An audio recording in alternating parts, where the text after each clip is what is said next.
우리나라 나의 대한민국 거꾸로 가고 있네. 표현과 언론 자유 억압하고 거꾸로 가고 있네. 마지막 남은 우리 공영방송 MBC도 위태롭다. 권력 감시 앞장서온 MBC를 삼키려 하고 있네. 이틀막이 웬 말이냐. 언론 자유 보장하라. 마지막 남은 MBC를 시민들이 지켜내자. 이틀막이 웬 말이냐. 언론 자유 보장하라. 마지막 남은 MBC를 시민들이 지켜내자. 우리나라 나의 대한민국 거꾸로 가고 있네. KBS, YTN 다 접수하고 민주주의 파괴하네. 외국 회사 뭐 조그만한 백이죠. 마지막 남은 우리 공영방송 MBC도 위태롭다. 권력 감시 앞장서온 MBC를 삼키려 하고 있네. 이틀막이 웬 말이냐. 언론 자유 보장하라. 마지막 남은 MBC를 시민들이 지켜내자. 이틀막이 웬 말이냐. 언론 자유 보장하라. 마지막 남은 MBC를 시민들이 지켜내자.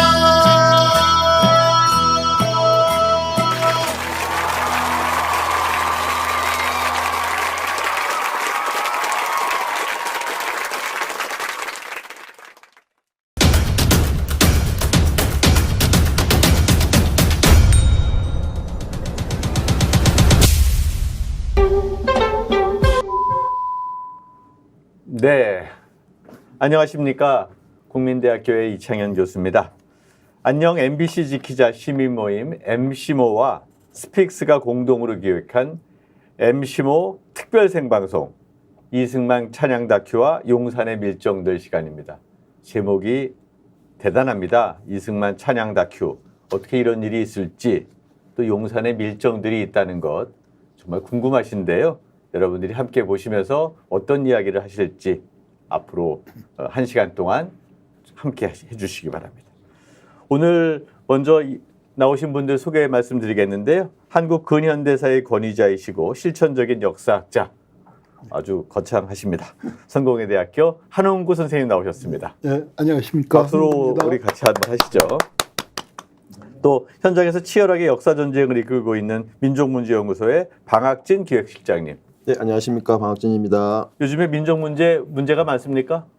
우리 민족이 윤석열 때문에 문제민족이 되고 있습니다. 네, 좋습니다. 문제민족 되지 않도록 막겠습니다. 네, 좋습니다. 윤석열 정권에 점령당한 KBS에서 어떻게 보면 3.1운동처럼 방송 독립운동을 다시 벌이고 계신 언론노조 KBS 본부의 박성현 위원장님 나오셨습니다. 네, 안녕하십니까. 박성현입니다. KBS 본부에서 열심히 투쟁하고 있는 거 맞습니까? 네, 뭐 열심히 오늘 아침에도 저희들 뭐 사장 출근길에서부터 피켓팅을 했고요. 사퇴하라는 목소리 높였고, 점심에도 저희 조합원들 모여서 이제 같이 싸우자라는 얘기를 하고 있고요. 그리고 오늘 또 오후에 아까 이창현 교수님께서 또 오셨지만은 이 답답한 KBS 상황을 알리기 위해서 기자회견도 열었습니다. 네, 많은 시민들이 KBS 우려하고 있으면서 또 KBS 내부에서도 좀 이런 다양한 투쟁들이 있어야 되는 것 아니냐, 이런 걱정들도 많으니까 그런 이야기들 경청해 주시기 바랍니다. 저는 언론학계를 대표해서 여기에 나와 있는 미디어공공성 포럼 공동대표의 이창현입니다. 오늘 진행을 하게 됐는데요. 진행하면서 함께 이야기도 나누었으면 좋겠습니다. 자, 그러면 첫 번째 주제 저희 함께 가겠는데요. 어제가 8.15 광복절입니다. 근데 8.15 광복절 날 이승만 다큐를 KBS에서 편성하는 일이 벌어졌습니다. 그래서 어떤 사람들은 너무나 허접한 다큐멘터리여서 언급할 가치도 없는 거 아니냐라고 얘기를 하고 있고요. 이런 것들을 통해서 윤석열 정부는 도대체 어디로 대한민국을 가고자 하는 것인지를 좀 비판적으로 이해해보자라는 이야기도 있었습니다. 이런 거 보면서 이게 역사 왜곡의 포르노다라는 정말 비판까지 있는데요. 한홍구 교수님, 도대체 이거 어떻게 봐야 합니까? 글쎄요, 이제 저도 이걸 꼭 봐야 하나, 인내심을 테스트해야 하나, 이제 뭐 그런 마음을 갖고 봤습니다. 이제 뭐 하도 뭐 그 이전에 사전 보도들도 많았는데 이걸 이제 편성하면서 강변한 얘기가 뭐냐면은 이거 KBS가 다양성을 중시하기 때문에 이걸 꼭 틀어야 한다 그랬어요. 그래서 이런 시각도 있을 수 있고 저런 시각도 있을 수 있는데 저는 다양성이라는 말이 이렇게 쓰일 줄 몰랐습니다. 그러니까 이게 좌우 스펙트럼을 의미하는 게 아니라 상하 퀄리티를 의미하는 데서 KBS가 이렇게 그러니까 등급이 안 되는 것도 틀어주는 다양성을 갖고 있구나. 야, 세상이 많이 바뀌었다. 우리 KBS 본부장님께 노조 위원장 본부장님께 미안합니다만 KBS에서는 다양성이라는 말이 다른 사전 을 쓰고 있구나 느꼈습니다. 한홍구 교수님이 최근에 많이 너그러워지신 것 같아요. 상당히 부드럽게 얘기하셨는데요. 우리 방학진 실장님, 네. 도대체 이게 민족 문제라는 차원에서 이게 어떤 문제가 있는 겁니까? KBS 어제 기적의 시작 다큐멘터리 내용 중에 그 1965년에 만 90세로 이승만이 죽지 않습니까? 네. 하와이에서.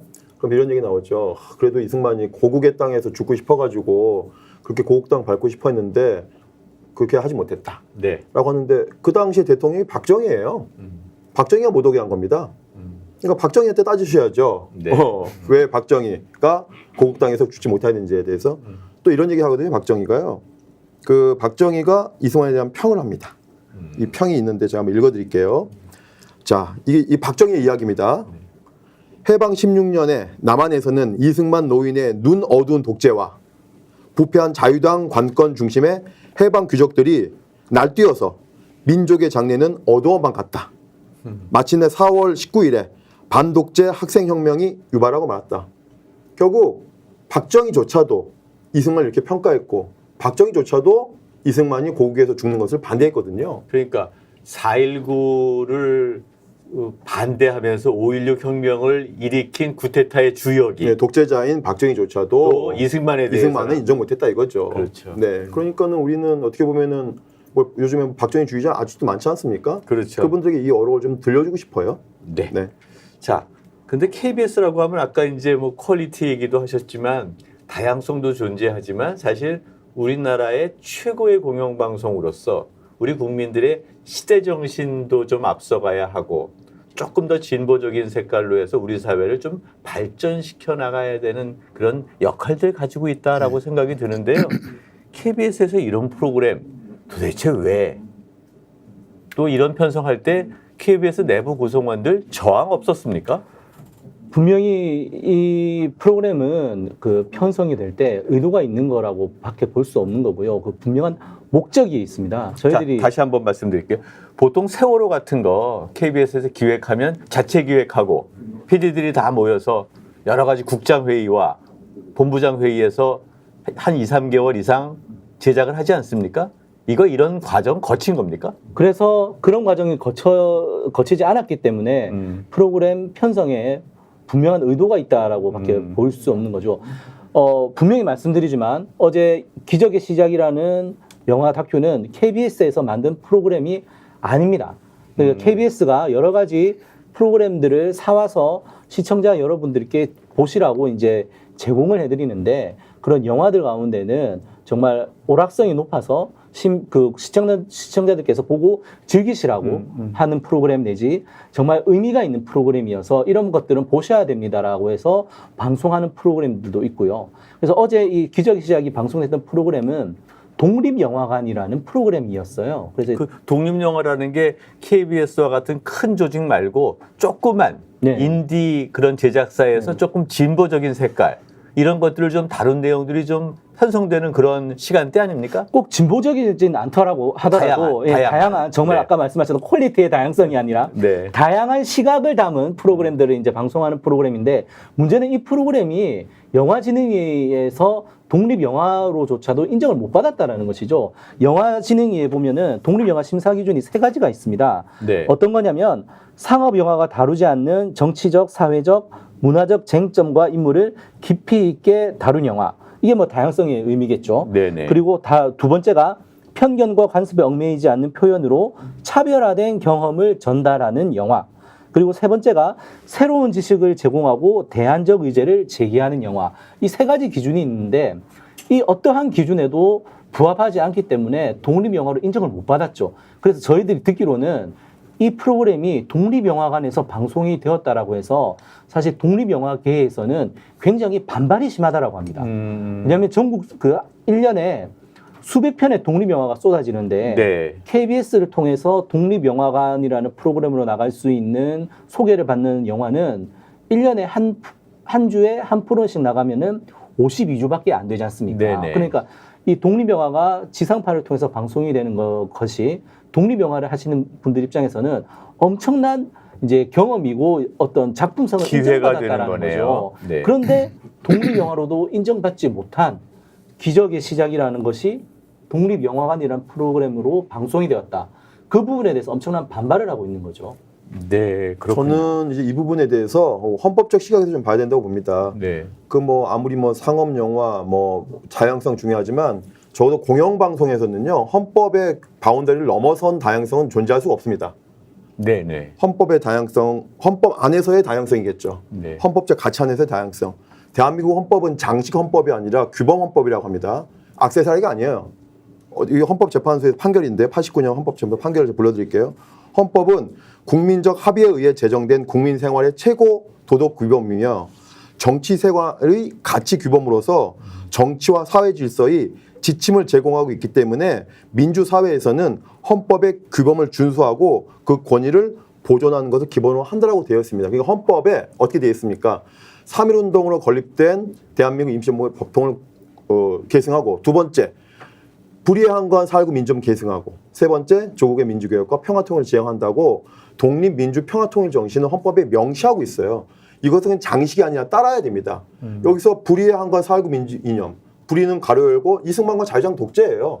이승만과 자유당 독재를 옹호하는 방송은 KBS가 아니라 그 어느 채널에서도 있을 수가 없는 겁니다.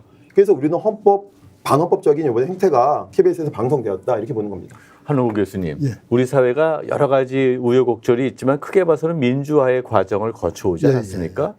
이런 민주화의 과정을 거쳐오면서 독재라든지 이런 것들에 대한 문제 제기를 했었고 네. 과거 역사에 대한 나름대로의 판단을 했는데 이거 좀 반역사적인 거라고 보실 수 있는 거 아닙니까? 엄청나게 반역사적이죠. 그러니까 그 사람들이 생각하는 역사가 뭔지 정말 의문이 들고, 그다음에 이건 이제 정말 역사에 대한 테러를 자행하고 있는 거예요. 이 역사라는 게 정말 소중하게 많은 분들이 피를 흘려가면서 네. 이렇게 해오고 지켜온 건데, 이걸 어저께 이종찬 광복회장님도 말씀하셨습니다만 피로 쓴 역사를 혀로 이제 낼름낼름 이렇게 고치려고 하고 있다. 이제 이렇게 하고요. 그러니까 이게 아마 우리 역사에서 정말로 제대로 된 역사 청산이랄까, 어떤 과거와의 잘못된 과거와의 단절이 되지 않으니까 이런 일들이 자꾸 벌어지는데요. 그러니까 아마 이제 KBS에서도 뭐 이런 이건 이제 이번에 KBS 자체 제작은 아니었지만 그 전에도 보면은 뭐 이승만 찬양 다큐도 나온 적이 있고 백선엽 네. 미화 다큐도 나온 적이 있는데, 그걸 한 사람이 KBS 부사장을 하고 사장이 되고, 그러니까 세월호 사건인데 정말 전 세계에서 제일 슬픈 어버이날이었죠. 어버이날 네. 새벽에 부모님들이 아이들 영정 들고 KBS까지 몰려왔을 때 그 사람이 그걸 한 장본인이 바로 백선엽 다큐를 찍어서 KBS 부사장 사장까지 올라온 그 사람이었는데, 이런 역사가 자꾸 되풀이 되는 겁니다. 이걸 우리가 철저하게, 그래도 그 이후에 KBS도 민주정권 시대를 겪고 좀 좋았던 시절이 있지 않습니까? 그럴 때 제도적으로 방송이 이렇게 타락하는 것을 막을 수 있는 내적인 장치들이 마련됐어야 하는데 그걸 못한 게 참 아쉽습니다. 네.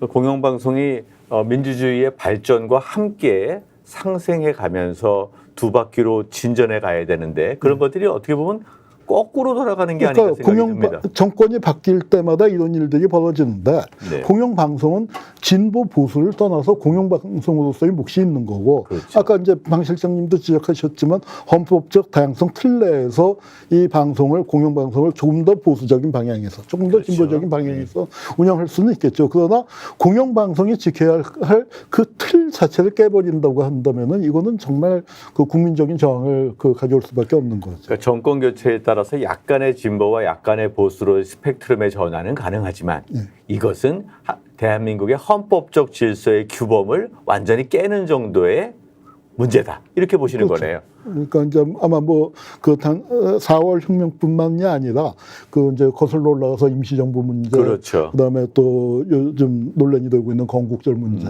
뭐 이제 이런 것들까지 다 그 깔려 있는 거 아닙니까? 그런데다가 이게 그러니까 보수적인 시각에서 이승만을 미화하고 띄워준다 하더라도 그것도 좀 정도껏 해야지. 그렇죠. 그러니까 이렇게 이건 이 포르노가 아니라 네. 뭐냐면은 그러니까 간장을 정말 들이붓거나 소금을 들이붓거나 어찌 보면은 마약을 들이붓은 것 같은 그러니까 이건 먹으면은 탈이 날 수밖에 없는 그걸 만들어요. 적당히 좀 너무 달다, 좀 달다 뭐 하는 정도라면 그렇게 넘어갈 수도 있겠지만 이거는 정말 그 방송으로서 지켜야 할 부분들이 완전히 깨진 거거든요. 네. 제가 이제 반민특위의 실패 때문에 친일파 청산이 안 된 그 통한의 역사가 있는데 마찬가지로 지금 이승만이 이렇게 계속 신화가 된 이유는 법적 처벌을 안 받았거든요. 네. 근데 60년 12월 달에 법이 만들어집니다. 그러니까 4.19 혁명 있었던 그 당대 12월에 국회에서 법을 만들어요. 부정선거 관련자 처벌법이라고. 근데 이 법이 2008년까지 존재했거든요. 네. 거기에는 조항이 1조부터 10조밖에 안 되면 간단합니다. 누구를 처벌해야 되는지 명확합니다. 네. 대통령이 포함되어 있어요. 대통령이 포함되어 있습니다. 그러니까 네. 만약에 망명하지 않았다면 이승만이 하와이를 도망가지 않았다면 그 법에 의해서 처벌이 됐을 겁니다. 사실은 그런데 이 사람이 이제 법적 처벌 안 받다 보니까 신화가 자꾸 만들어지는 거죠. 네. 그러니까 저 이승만을 왜 망명시켰냐 하는데 망명시킨 사람이 허정이거든요. 이승만의 한때 최측근이었던. 그러니까 그 허정 입장에서는 뭐냐면은 이승만을 그냥 국내에 두면은 감옥에 보낼 수밖에 없어요.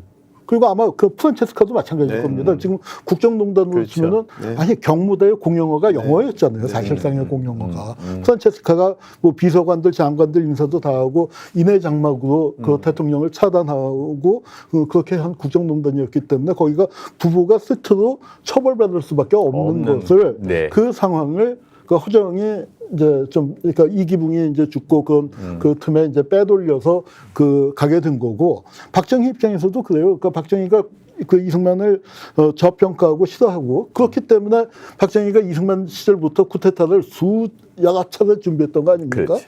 네. 이제 그렇게 했는데 이승만이 나이가 많아서 돌아온다라고 했을 때 그러면은 그때는 이제 지금보다 훨씬 더 4.19 그 피해자들이 정말 시퍼렇게 살아있을 텐데 네. 그 유가족이나 뭐 당연하게 처벌 요구가 나오는데 법적으로 처벌을 안 할 수가 없는 그 중대 범죄자 아닙니까? 네. 그러니까 그런 부분들에 대해서 뭐 이승만의 그 신화가 뭐 건국전쟁에서도 그렇고 뭐냐면은 이게 다 그 종북 좌파들이 이제 만들었다.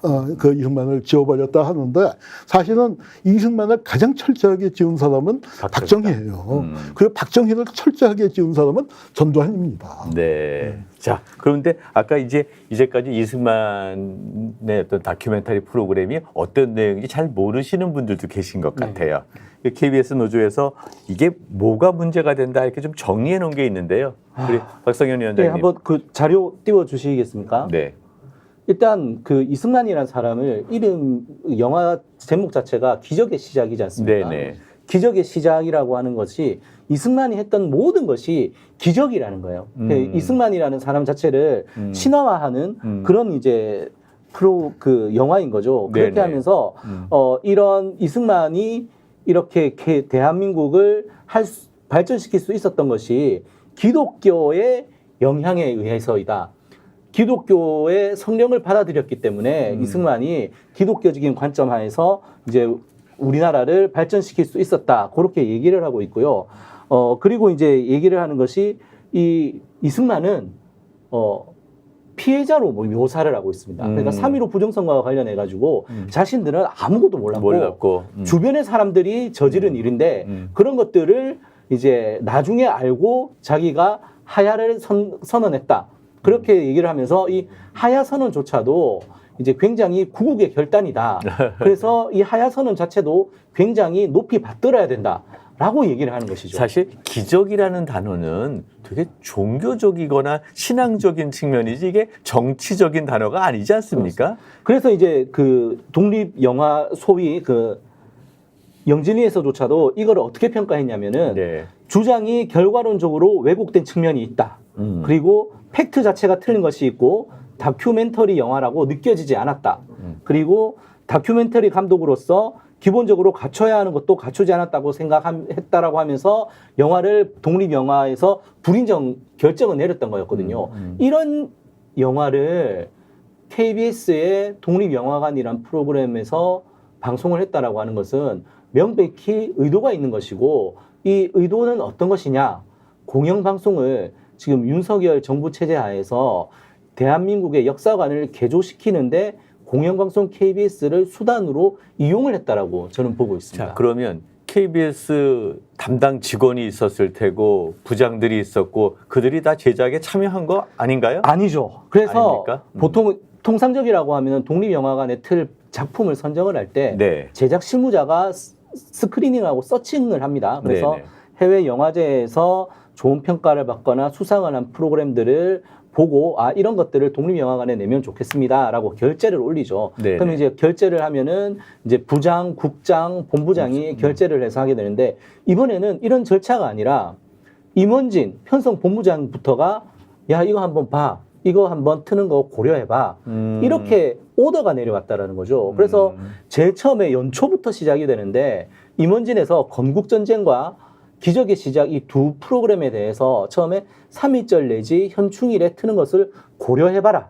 이렇게 지시가 내려옵니다. 오다가 떨어진 거다. 오더가 이거죠. 내려온 거죠. 네네. 그래서 제작 실무자가 봤을 때 이거 도저히 틀 수 없는 프로그램이다라고 해서 계속 이거 할 수 없다라는 얘기를 하게 됩니다. 그러는 와중에 3월 달에 보니까 건국전쟁이 TV조선에서 판권을 사게 된 거를 파악을 하게 돼요.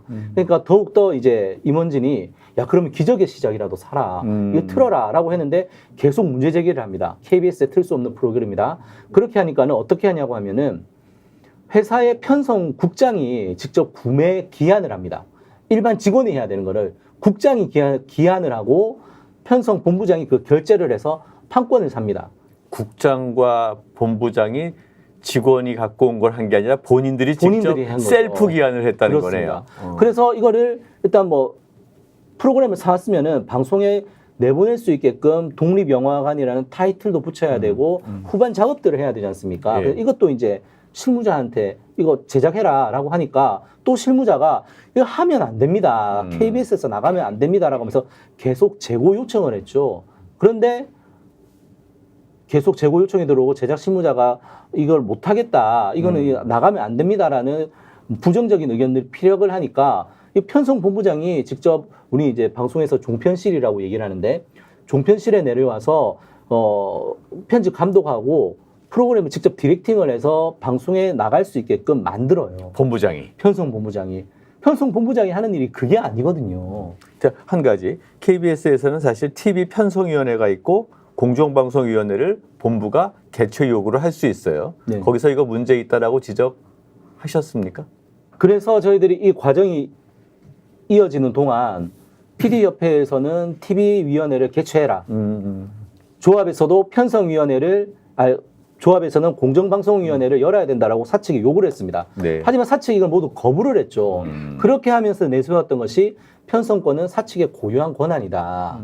그래서 편성권은 사측의 고유한 권한이어서 이거는 공정방송위원회 안건이 되지 않는다라고 얘기를 했고 대외적으로 얘기할 때는 이런 고유한 편성권에 더해서 아까 말씀하셨던 다양성이라는 측면 때문에 방송을 결정했다라고 얘기를 했죠. 하지만 그 잘난 편성권을 발의를 해서 했던 것이 결국 광복절 새벽에 나비 부인을 방송했던 것 아닙니까?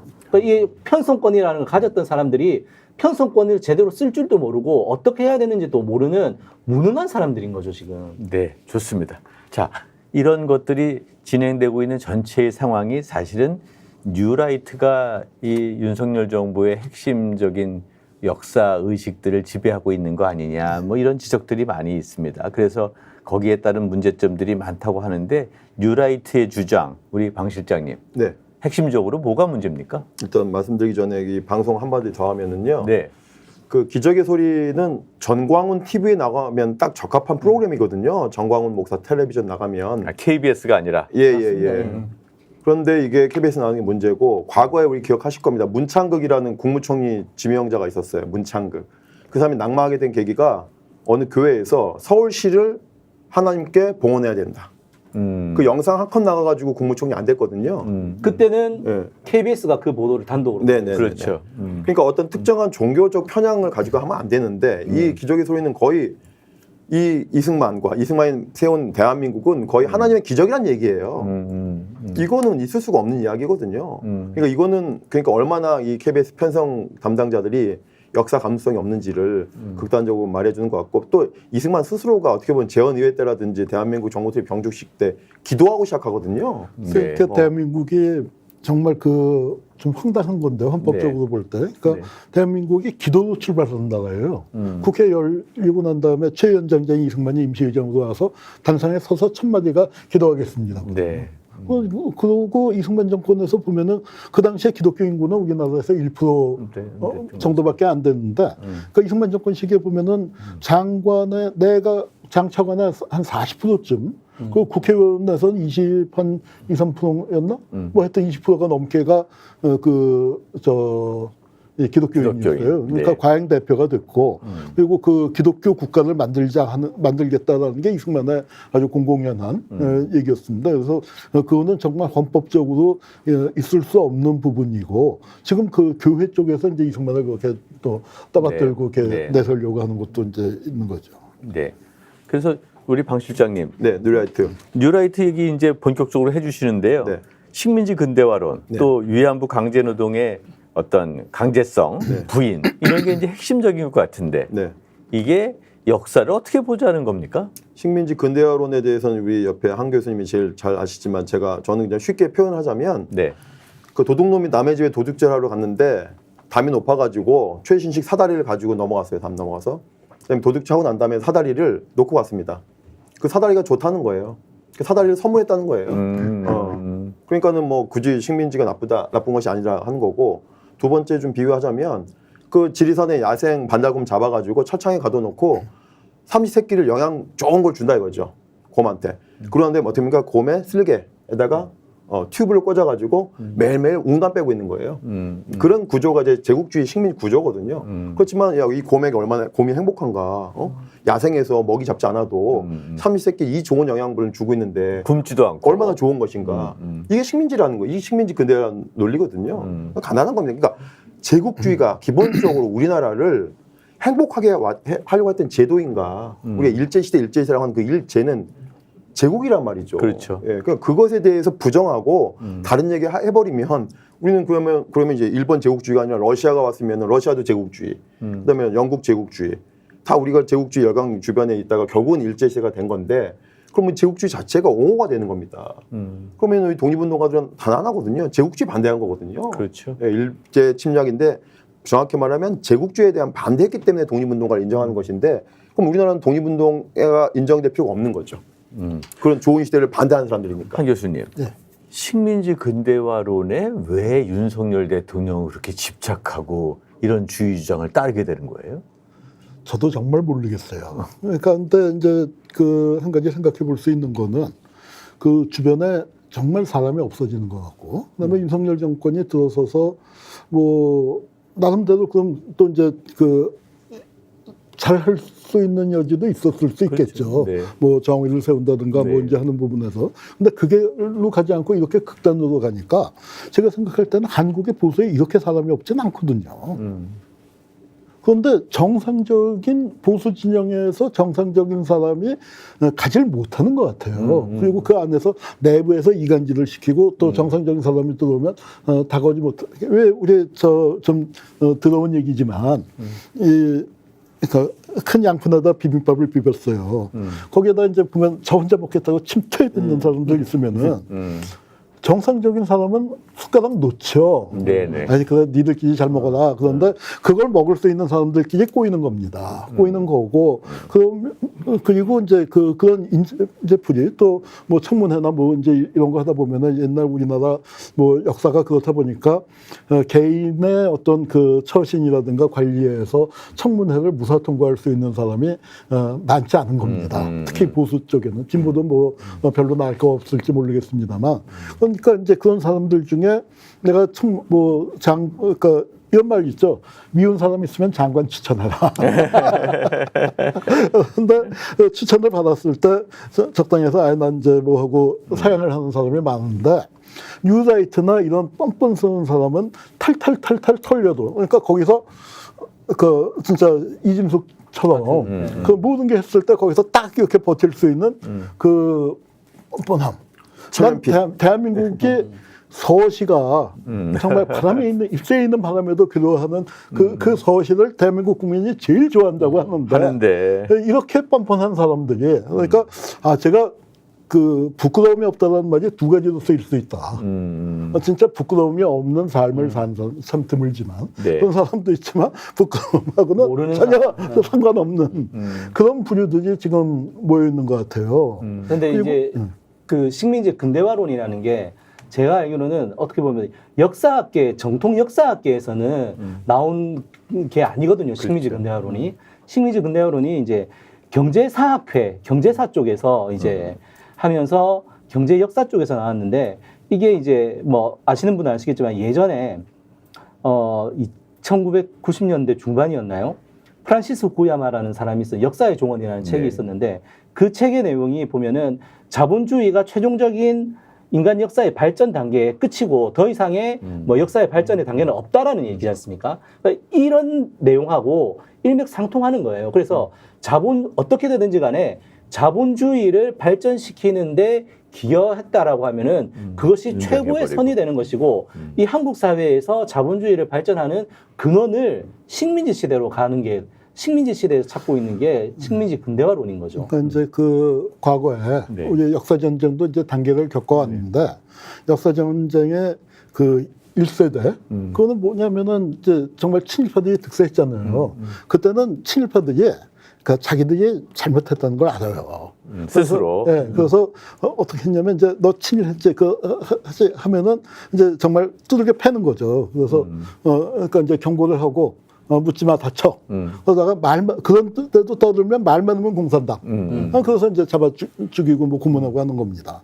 그게 1세대였는데 이제 2세대가 되면서 그 어떤 변화가 있었냐면 좀 민주화가 되고 그랬어요. 그렇게 해서 이제 그리고 또 저희 세대나 저보다 뭐 조금 위 세대들이 이제 처음 현대사 공부를 하기 시작을 하면서 그래서 이제 여러 가지 논문도 나오고 이제 밝혀지지 않았던 것들이 밝혀지면서 친일 문제 같은 게 이제 부각이 되니까 그때는 뭐라고 했냐면 에이씨 니들이 그때 살아봤어.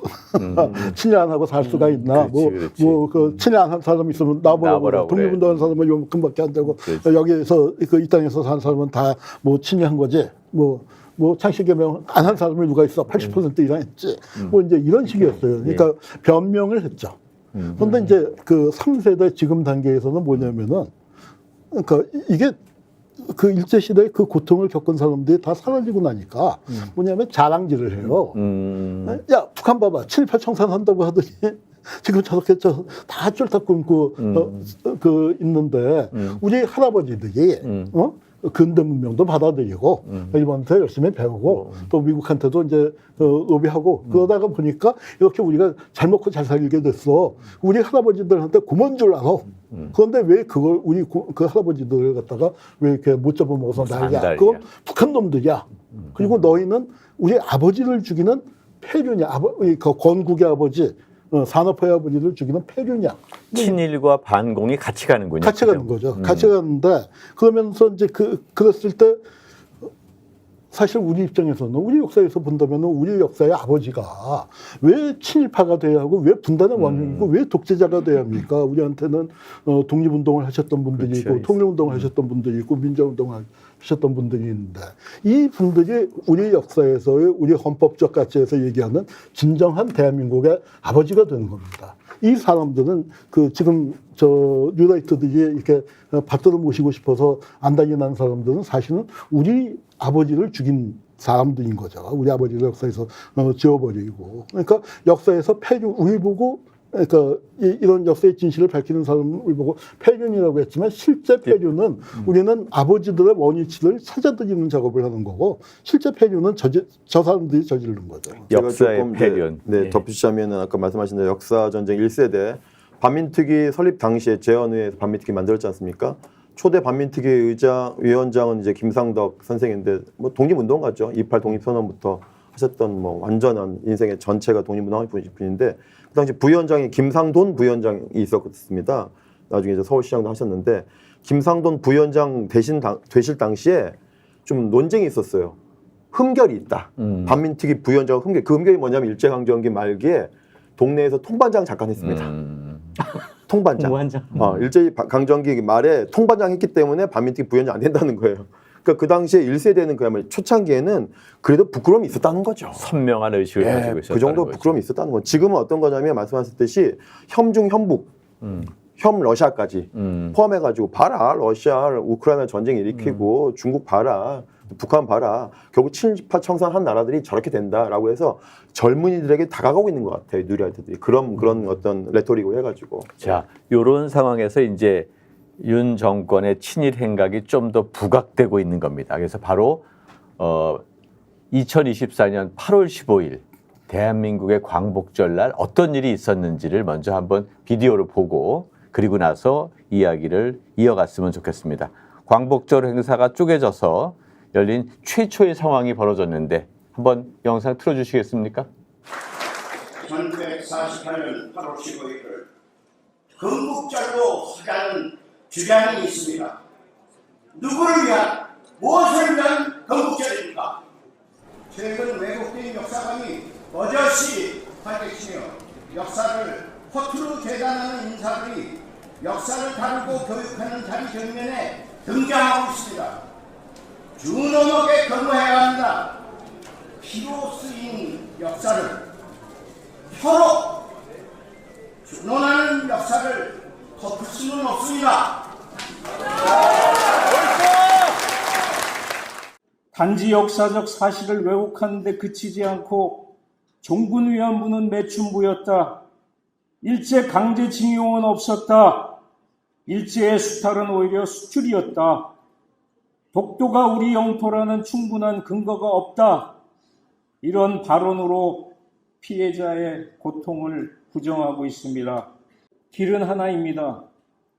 지금까지의 친일 편향의 국정 기조를 내려놓고 국민을 위해 옳은 길을 선택하십시오. 그것이 후손들과 국민 모두가 사는 유일한 방법입니다. 그럴 생각이 없다면 대통령직에서 물러나십시오.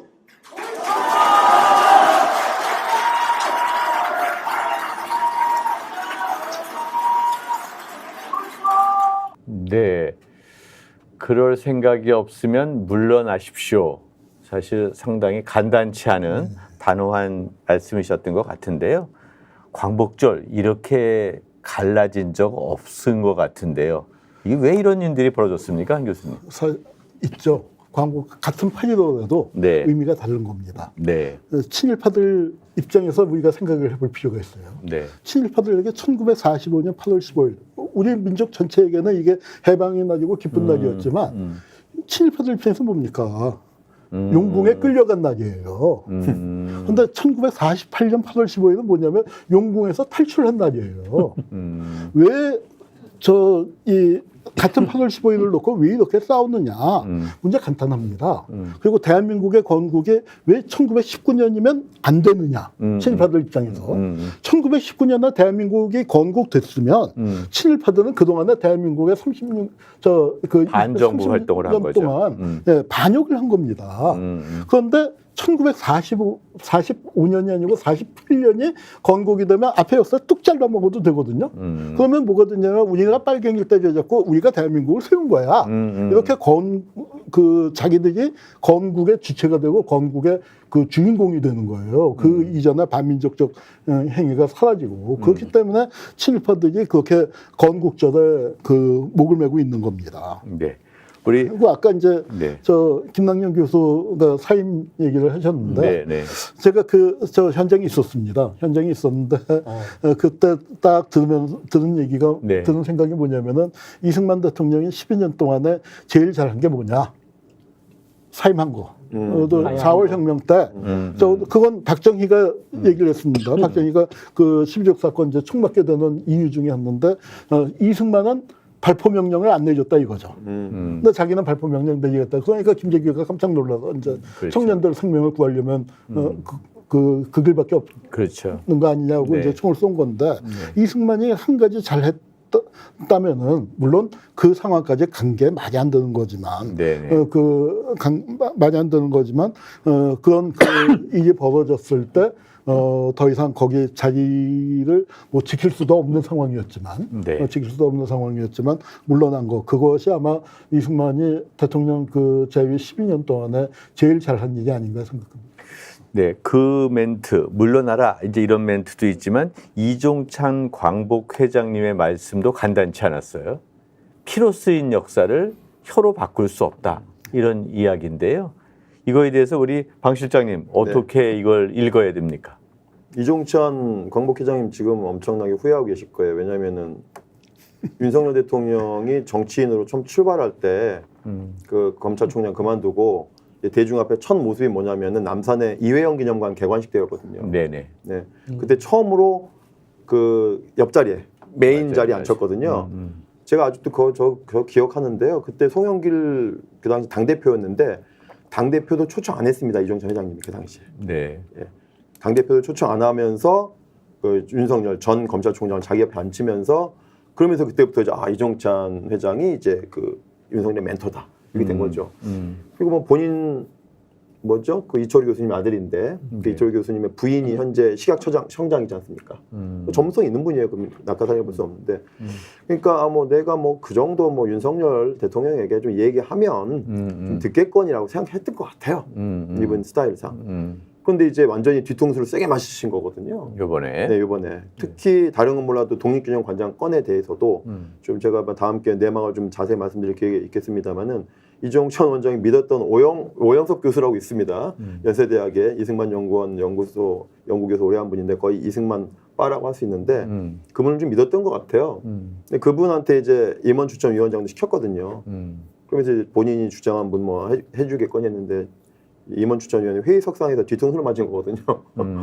그래서 이제 야 내가 광복회장이 이 정도밖에 내가 안 되나 싶어가지고 지금 화가 엄청나게 나 있어가지고 뭐 좀 소화도 안 된다고 하시는데 그 어쨌든지 간에 지금 이 뉴라이트들 건국전쟁 그 날짜가 왜 이렇게 중요한 것인가 19년이냐 48년이냐 45년이냐 48년이냐 아주 중요하죠. 이분들이 이제 법안을 낸 게 있어요. 옛날에요. 2006년도에 이강도 의원이 법안 한번 냈고요. 2008년도에 황우여 의원이 법안 냈습니다. 이 법안의 제목은 건국 유공자 예우에 관한 법률입니다. 건국 유공자 이렇게 나와 있어요. 딱 법에. 이 건국 유공자는 뭐냐? 1945년 8월 16일부터 해방 그러니까 다음 날부터 네. 대한민국 정부 수립되는 1948년 8월 14일까지 자유민주주의 그다음에 반탁에 앞장서다가 희생당한 분들은 건국 유공자다 이렇게 돼 있습니다. 이름까지 적어놨어요. 그때 죽은 사람은 건국 순국지사고 부상당한 사람은 건국지사라고 이제 독립유공자 예우법을 그대로 베껴온 거거든요. 시기만 다릅니다. 시기만. 예. 그러니까 이제 자기들도 이 나라의 주인이 되겠다는 거예요. 연금도 주고 보상금도 줍니다. 대를 이어서. 그다음에 그것에 대한 어떤 레토릭으로 건국절까지 낸 거죠. 근데 이제 건국절 논쟁이 이제 끝나고 하면서 이 법안도 자연스럽게 폐지됐거든요. 근데 여전히 이게 살아 있는 거라는 거죠. 그러면 누가 건국 유공자가 됐느냐? 제주 4.3 당시에 서북청년단 전원이 건국 유공자가 되는 겁니다. 이 법에 의하면 그렇게 돼 있어요. 아, 그래요? 그다음에 10월 항쟁 때 학살에 앞장섰던 군경, 그다음에 민간인 보도연맹 앞장섰던 군경, 여순 그 당시에 학살에 앞장섰던 군경 또는 민병대 민간인이라도 자유민주주의를 했기 때문에 그럼 누가 되느냐? 극단적으로 말하면 안두희도 건국 유공자가 되는 겁니다.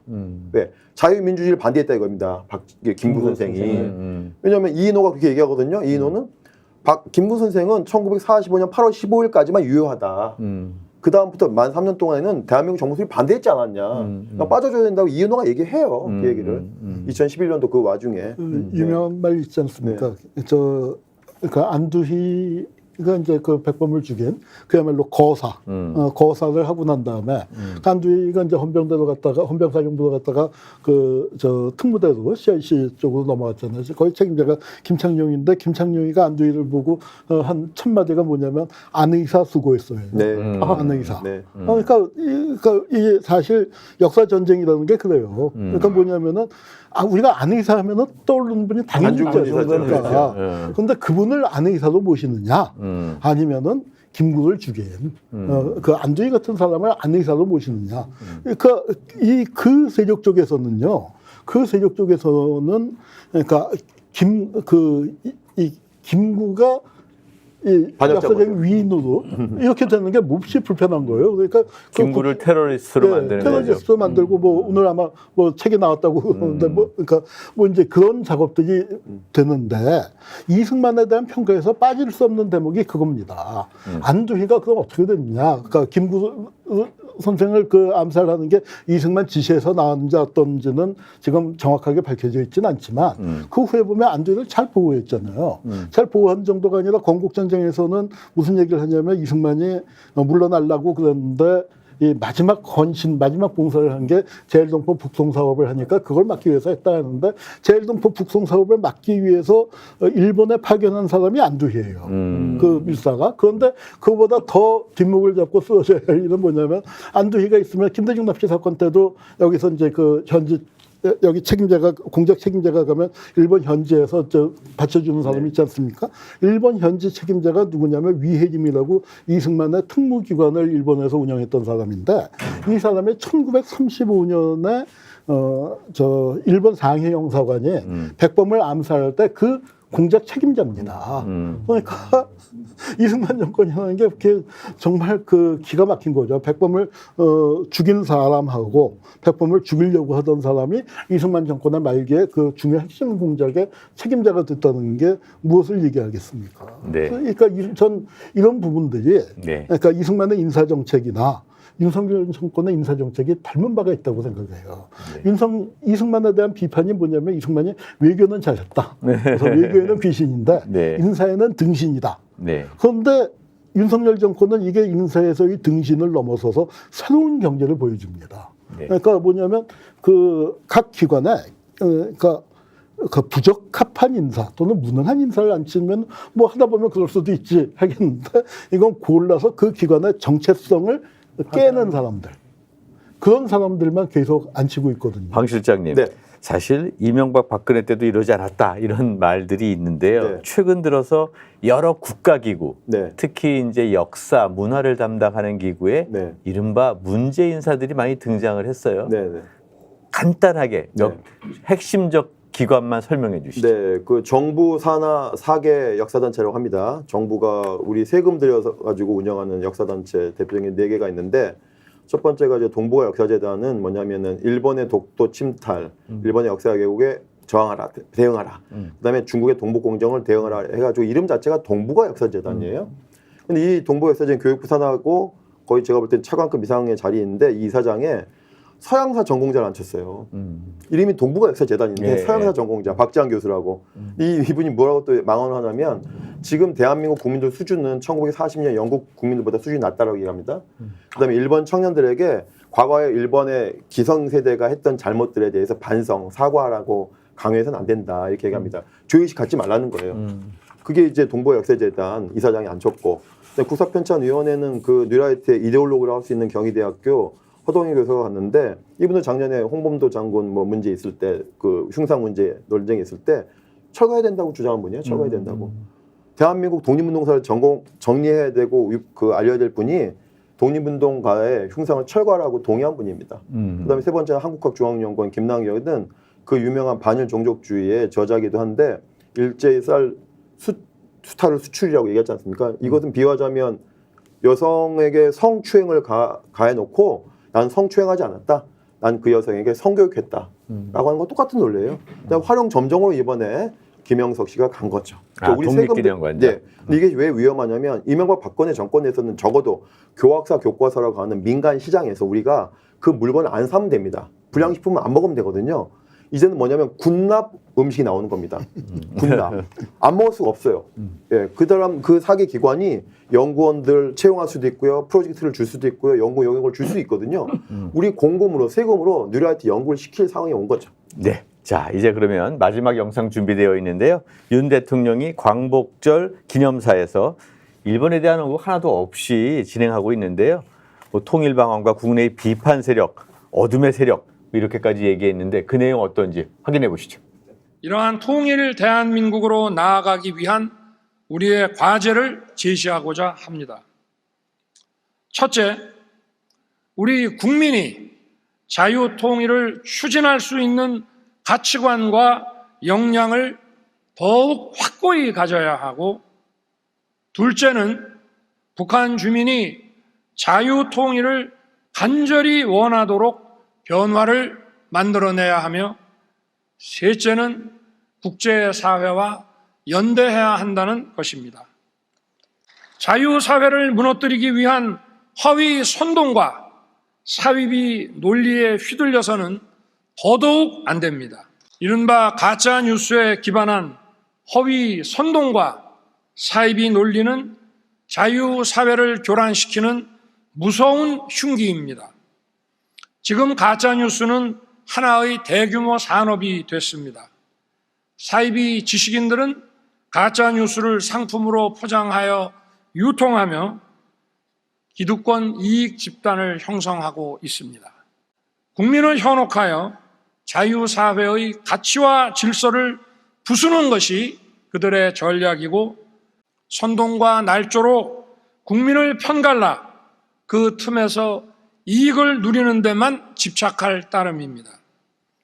이들이 바로 우리의 앞날을 가로막는 반자유 세력, 반통일 세력입니다. 기하급수적으로 성장하는 상황에서 이를 악용하는 검은 선동 세력에 맞서 자유의 가치 체계를 지켜내려면 우리 국민들이 진실의 힘으로 무장하여 맞서 싸워야 합니다.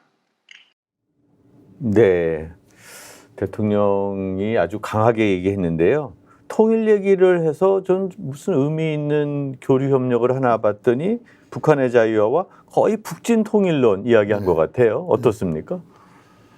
아유, 뭐 우리가 그래도 애써서 민주화를 해놨는데 이런 얘기를 다시 이제 마치 이승만 시대 네. 북진 통일론 돌아갔듯이 그걸 듣는다는 게 참 가슴 아프고요. 그다음에 어떻게 이 가짜 뉴스나 이런 그 잘못된 왜곡관 그거를 남이 얘기하듯이 하고 있네요. 네. 사실은 이게 정부가 나서서 굉장히 잘못된 그 역사를 이렇게 주입을 하고 퍼뜨리려고 하고 있는데, 근데 좀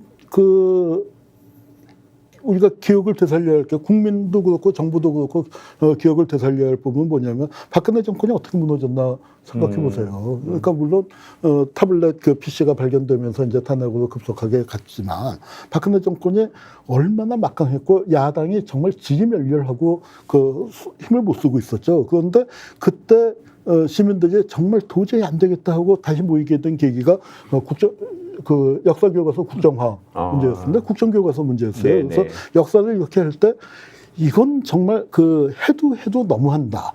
해도 너무한다의 그 도를 넘어선 것이죠. 그래서 국민들이 겉으로 드러나지는 않았다 하더라도 마음이 돌아서기 시작했고, 그것이 2016년 4월의 어떤 그 총선으로 증명이 됐고, 그러면서 이제 그 정권이 무너지게 되고 탄핵으로까지 가게 되는 거거든요. 그래서 역사 의식이라는 게 여당 야당 이게 중요한 게 그건 아니라 아니죠. 여당 야당을 뛰어넘는 거죠. 국민적인 공통의 정서 아니겠습니까? 그래서 이것이 정말 기적의 시작이 아니라 그러니까 그러니까 이 국민들의 참을성이 이제 한계에 와서 새로운 탄핵의 시작이 될 수도 있지 않을까 그런 생각이 듭니다. 정권 추락의 어떤 시작을 알리는 상황일 수도 그것도 있죠. 기적이라면 기적이겠죠. 네, 그렇습니다. 아니 가짜 뉴스 얘기를 많이 했는데요. 우리 KBS 입장에서 본다면 가짜 뉴스 이런 거 없으려면 오히려 공영방송이 정치적 중립 이런 거 유지해야 되는 거 아닙니까? 그렇습니다. 지금 뭐 가짜 뉴스를 만들고 있다라는 얘기를 하는데 실제적으로 가짜 뉴스를 만드는 사람들이 우리가 흔히 얘기하는 레거시 미디어들이 아니지 않습니까? 네네. 가짜 뉴스를 대부분 생산을 하는 거는 이쪽 저쪽 뭐 성향을 떠나서 이제 뭐 레거시 미디어가 아닌 쪽에서 증폭되는 경우가 많고 그렇다라고 하면 정말 국민들이 여러 곳에서 정보를 얻더라도 정말 이 정보가 맞느냐 아니냐 이 얘기를 들을 수 있고 맞는 정보를 얻을 수 있는 창구가 하나 정도는 있어야 되는데 그게 그것이 KBS나 뭐 공영방송들의 해야 된다. 역할이라고 보고 있습니다. 네, 예. 우리 방학진 소장님 네. 이렇게 대통령 얘기 들으니까 스스로가 좀 거짓 세력, 어둠의 세력 뭐 이렇게 좀 느껴지지 않으세요? 뭐 가짜 뉴스라고 하면은 놀부가 효자다 이런 게 가짜 뉴스인데 그 작년 어제 그 통일 관련 얘기 들으면서 가짜 뉴스는 정말 저런 사람이 대통령인가 들으면 저게 가짜 뉴스 같긴 해요. 근데 지금 통일 얘기 말씀하셨는데 대한민국 헌법 관련해서 대통령은 헌법과 법률을 준수한다고 선서하고 시작하는 거거든요. 네. 헌법과 법률을 준수해야 됩니다. 헌법에 조국의 평화통일을 지향하는 돼 있고 그거에 따라서 남북관계 발전법이 있어요. 남북관계 발전법이 이렇게 돼 있습니다. 남북관계의 발전은 자주, 평화, 민주의 원칙에 입각하여 남북 공동의 번영과 한반도의 평화통일을 추구하는 방안을 추진한다고 법에 명시돼 있어요. 자주, 평화, 민주의 원칙으로 하라고 돼 있지 자유, 민주주의 사상을 하라고 어디에 돼 있지 않습니다. 어느 법률에도. 그러니까 헌법 부정을 하고 있는 거예요. 법률 부정을 하고 있는 거예요. 대통령이. 그러니까 이런 사람이 대통령인 게 어떻게 보면 가짜뉴스 같습니다. 네. 네. 가짜 뉴스인 것과 같은데 그게 현실인 네. 우리의 상황이 사실은 되게 어떻게 보면 좀 처참한 게 아닌가 생각이 듭니다. 자, 광복절을 맞이해서 많은 국민들이 불편한 마음이 많이 들었을 것입니다. 광복절 행사가 국가 행사가 제대로 이루어지지 않고 나누어져 있고 대통령이 이야기하고 있는 여러 가지 이야기들을 들어보면 평화를 지키고 헌법을 수호하겠다는 생각이 그렇게 많지 않은 것이 아닌가라는 생각까지 드는 사람들이 많이 있습니다. 그런 상황에서 가짜뉴스 운운하지만 레거시 미디어는 더욱 공공성을 갖고 국민들을 이끌어가야 될 것이 아닌가 생각이 드는데 그것 또한 제 역할이 안 되고 심지어는 MBC조차 지금 사장이 바뀔 위기에 처해 있는 게 아닌가라는 생각이 듭니다.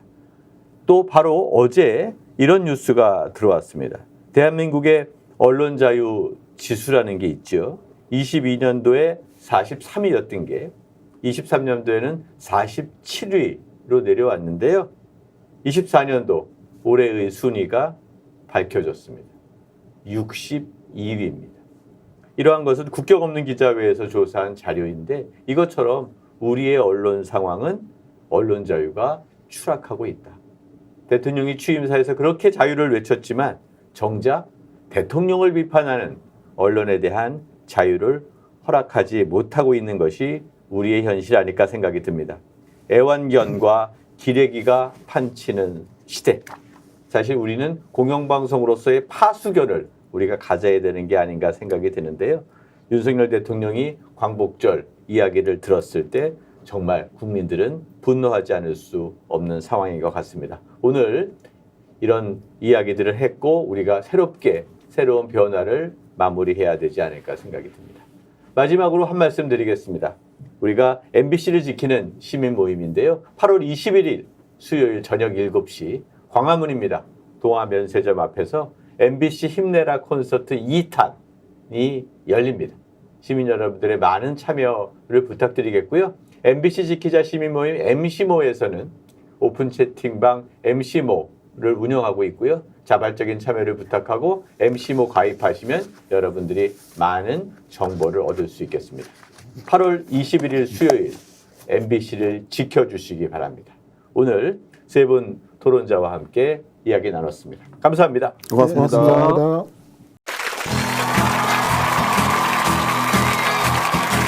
우리나라 나의 대한민국 거꾸로 가고 있네.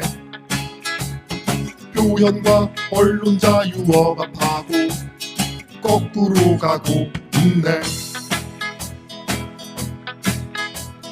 마지막 남은 우리 공영방송 MBC도 위태롭다. 권력 감시 앞장서온 MBC를 삼키려 하고 있네. 이틀막이 웬 말이냐. 언론 자유 보장하라. 마지막 남은 MBC를 시민들이 지켜내자. 이틀막이 웬 말이냐. 언론 자유 보장하라. 마지막 남은 MBC를 시민들이 지켜내자. 우리나라 나의 대한민국 거꾸로 가고 있네. KBS, YTN 다 접수하고 민주주의 파괴하네. 외국 회사 뭐 조그만한 백이죠. 마지막 남은 우리 공영방송 MBC도 위태롭다. 권력 감시 앞장서온 MBC를 삼키려 하고 있네. 이틀막이 웬 말이냐. 언론 자유 보장하라. 마지막 남은 MBC를 시민들이 지켜내자. 이틀막이 웬 말이냐. 언론 자유 보장하라. 마지막 남은 MBC를 시민들이 지켜내자.